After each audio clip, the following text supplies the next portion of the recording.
చూస్ country delight, live better. ఇప్పుడే country delight app ని download చేసుకోండి.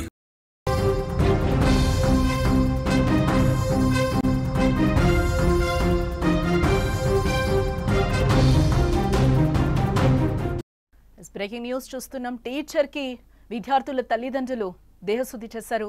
ఆడపిల్లల పట్ల అసభ్యంగా ప్రవర్తించినట్లుగా తెలుస్తోంది. ఉపాధ్యాయుడు వెంకయ్యపై గతంలో కూడా ఆరోపణలు వచ్చినట్లుగా తెలుస్తోంది. నెల్లూరు జిల్లా వరికుంటపాడులో ఈ ఘటన చోటు చేసుకుంది. ఇటీవలే ఓ స్టూడెంట్ ను లాడ్జికి తీసుకెళ్లినట్లుగా కూడా ఆరోపణలు వస్తున్నాయి. ఇదే విషయంపై వెంగయ్యను తల్లిదండ్రులు నిలదీసినట్లుగా తెలుస్తోంది. నిర్లక్ష్యంగా సమాధానం చెప్పడంతో దేహశుద్ధి చేశారు మహిళలు. తప్పించుకుని ఆ టీచర్ ఇప్పుడు పారిపోయినట్లుగా కూడా తెలుస్తోంది. నెల్లూరు జిల్లా వరికుంటపాడు మండలం తూర్పు బోయమడుగు గ్రామంలో స్కూల్ టీచర్ కు విద్యార్థుల తల్లిదండ్రులు దేహశుద్ధి చేశారు. ఆడపిల్లల పట్ల నీచంగా ప్రవర్తించినట్లుగా తెలుస్తోంది.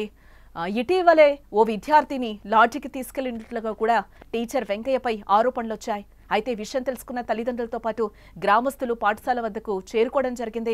ఇదే విషయంపై టీచర్ వెంకయ్యను కూడా నిలదీయడం జరిగింది. అయితే అతను చాలా నిర్లక్ష్యంగా సమాధానం చెప్పడంతో కోపంతో ఊగిపోయిన విద్యార్థుల పేరెంట్స్ కూడా టీచర్కు దేహశుద్ధి చేయడం జరిగింది. అయితే వారి దాడి నుంచి తప్పించుకున్న ఉపాధ్యాయుడు స్కూల్ గోడ దూకి పారిపోయినట్లుగా తెలుస్తోంది. ఈ సమాచారంతో ఘటనా స్థలానికి చేరుకున్న పోలీసులు కేసునైతే నమోదు చేసుకుని దర్యాప్తు చేస్తున్నారు.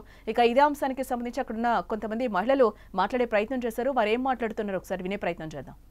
తూర్పు బోయమడుగు పాఠశాలలో విద్యా కమిటీ నెంబర్ నేను. ఈరోజు వెంకయ్య సార్ అనే అతను ఎస్టీ అమ్మాయిని ఒక అమ్మాయిని తీసుకొని పోయి గందరగోళం అయి ఉంటే మేము పేరెంట్స్ అడగడానికి వెళ్ళాము.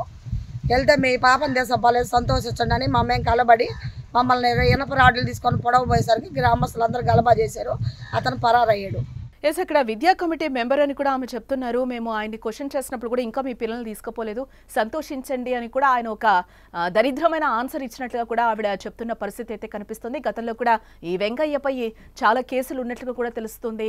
వాళ్ళు చెప్తున్న పరిస్థితి అయితే కనిపిస్తుంది. ఇదే నేపథ్యంలో అక్కడ ఆడవాళ్ళందరూ కూడా దేహశుద్ధి చేసిన పరిస్థితి. ఈ నేపథ్యంలోనే ఆయన అక్కడి నుంచి పారిపోయారు. గురు బ్రహ్మ గురు విష్ణు గురుదేవో మహేశ్వర గురు సాక్షాత్ పరబ్రహ్మ తస్మై శ్రీ గురవే నమః అని అంటూ ఉంటారు. అంటే స్టూడెంట్స్ ఎక్కువ కూడా చదువుకున్న రోజులు కూడా చాలా వరకు గురువులతోనే ఉంటూ ఉంటారు. వాళ్ళే విద్యా బుద్ధులు నేర్పిస్తారు. మనకు ఒక క్రమశిక్షణ కూడా స్కూల్కి వెళ్తేనే అలవడుతుంది. అంటే కనిపించే దేవుడిగా కూడా గురువుని భావిస్తూ ఉంటాం.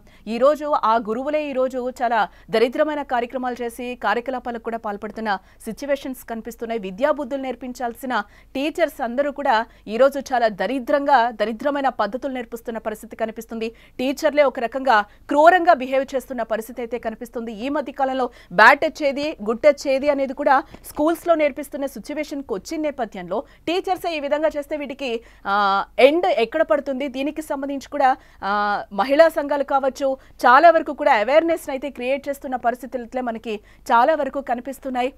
ఇదే నేపథ్యంలోనే నెల్లూరు జిల్లా వరికుంటపాడు మండలం తూర్పు బోయమడుగు గ్రామంలో కూడా స్కూల్ టీచర్ కు విద్యార్థులు తల్లిదండ్రులు దేహశుద్ధి చేశారు. ఆడపిల్లల పట్ల టీచర్ వెంగయ్య అసభ్యకరంగా ప్రవర్తిస్తున్నాడని ఇటీవలే ఓ విద్యార్థిని లాడ్జికి తీసుకెళ్లినట్లు కూడా టీచర్ వెంగయ్యపై ఆరోపణలు వచ్చాయి. అయితే విషయం తెలుసుకున్న తల్లిదండ్రులతో పాటు గ్రామస్తులు పాఠశాల వద్దకు చేరుకున్నారు. ఇదే విషయంపై టీచర్ వెంగయ్యను కూడా నిలదీయడం జరిగింది. అయితే అతను చాలా నిర్లక్ష్యంగా సమాధానం చెప్పడంతో కోపంతో ఊగిపోయిన విద్యార్థులు తల్లిదండ్రులు టీచర్కు దేహశుద్ధి కూడా చేయడం జరిగింది. అయితే వారి దాడి నుంచి తప్పించుకున్న ఉపాధ్యాయుడు స్కూల్ గోడ దూకి పారిపోయాడు. సమాచారంతో ఘటనా స్థలానికి చేరుకున్న పోలీసులు కేసు నమోదు చేసుకుని దర్యాప్తు చేస్తున్నారు.